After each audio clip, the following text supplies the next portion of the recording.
So I was sent some gel pens in the mail. Very, very kind package arrived from 360 Boost, and it's got 100 different gel pen colors in it. So I thought I'd have a bit of a play about with them and then do a quick review and share it with you.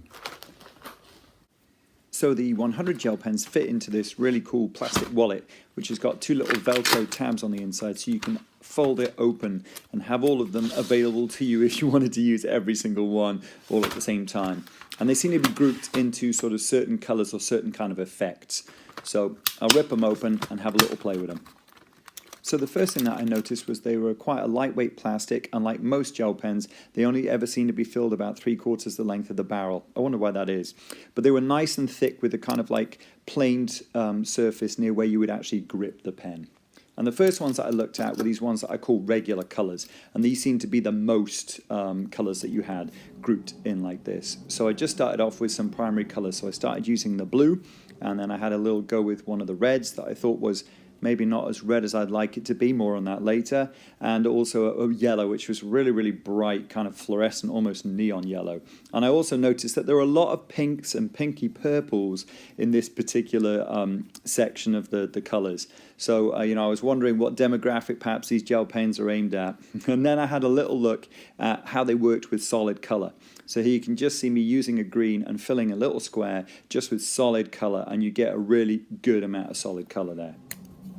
Then I wondered if you could blend them, because I'm so used to using alcohol markers. So I thought, well, I'll take, a sort of a strip of colors, so yellow, orange, and red, and see if I could blend them together. And it was what I'd say was sort of half successful. You see me go back in there and sort of use yellow to blend into orange, and here I've got a sort of pinkish red that I'm trying to blend into the orange, and I go into it and then I get the orange and I sort of try and blend a little back in with the orange. And obviously they're not alcohol markers, and that was just 3 colors. So I got a sort of gradual kind of effect there. Then I decided I would blend 5 colors together. So I went for, more transitional type of colors so that I hopefully wouldn't have to try and blend so much, because, blending them, you could sort of do it a little bit. And the best way would just be to choose colors that were quite close to each other on the spectrum. So those early experiments were on thin printer paper. So I wondered how they would work on a thicker paper. So the thick paper that I had to hand was 160 GSM sketchbook paper, and it has a bit of a tooth to it. And they actually applied really, really smooth layers of ink to this, which was a slightly, not exactly rougher paper, but way more tooth than perhaps a smooth card, which I'm guessing most people that would use these would be using a smooth card to try and get the best results out of them. So if they perform well on a paper with tooth, I think they'd be absolutely fine working on a smoother paper. So next up, I thought I'd try a colored paper. So I went for this kind of dark red, and I deliberately chose both a dark and a light colored gel pen to see how they would show up on a darker colored paper, and they looked absolutely fine.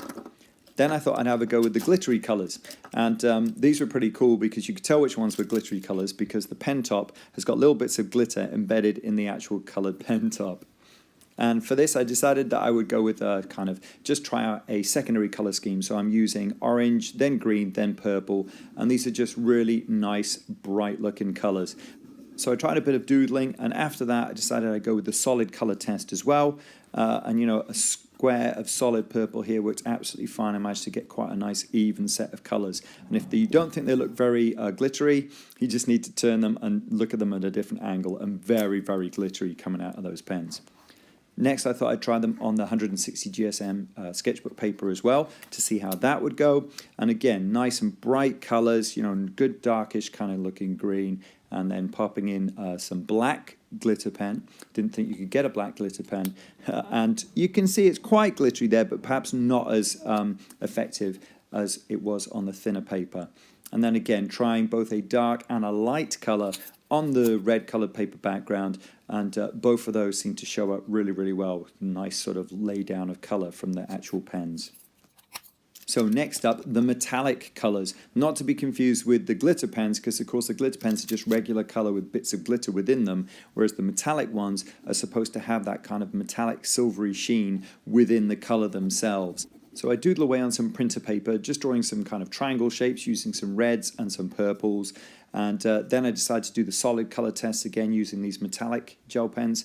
And again, I get a really nice, smooth, even lay down of color. And you might be looking at it thinking, well, they don't look very metallic. Yet again, angle the paper, tilt it a little bit, and you can see very shiny, very even metallic kind of quality. So then it was like, how are they going to work on the thicker paper? So trying them on the thicker paper, filling in with some reds, again, doing what I call the watermelon test at this point, just drawing another slice of watermelon with those colors, and again, tilting it, and you get a really nice metallic kind of effect out of them there.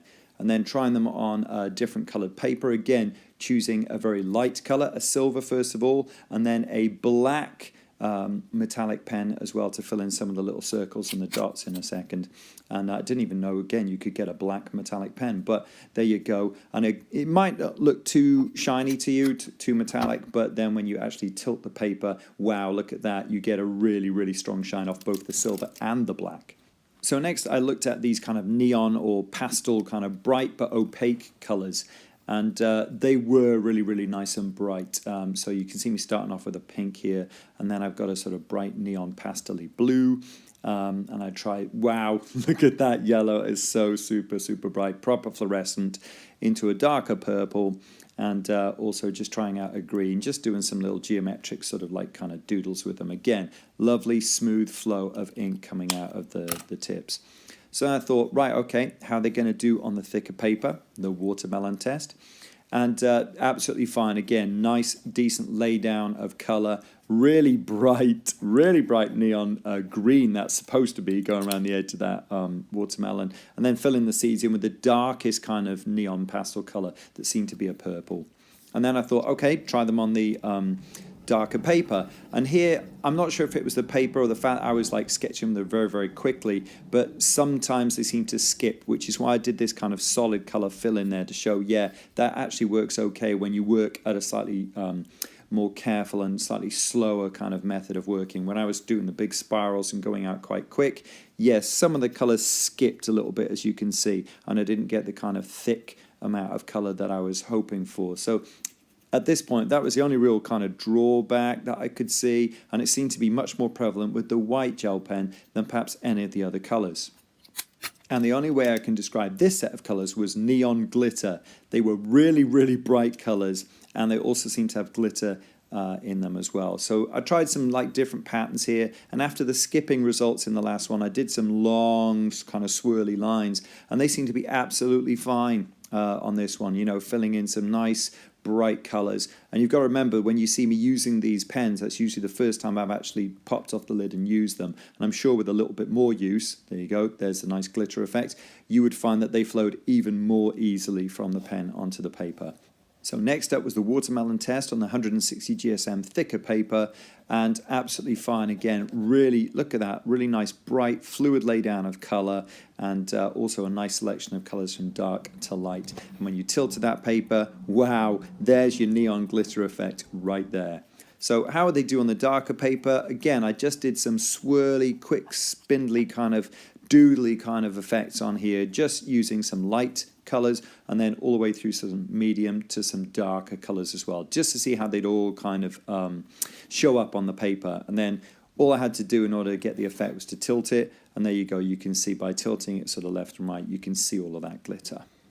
And in amongst all those fun colors is what I'd call the classic colors. You've got a red, a green, a blue, and a black. What I used to call my sort of marking colors when I was in teaching, because you'd use each one of these as a kind of like a standard kind of color if you were like writing in books, marking books, and so on. So those are just like no frills, standard kind of colors. And then I also found this one. So I thought, well, this is a glitter pen, obviously.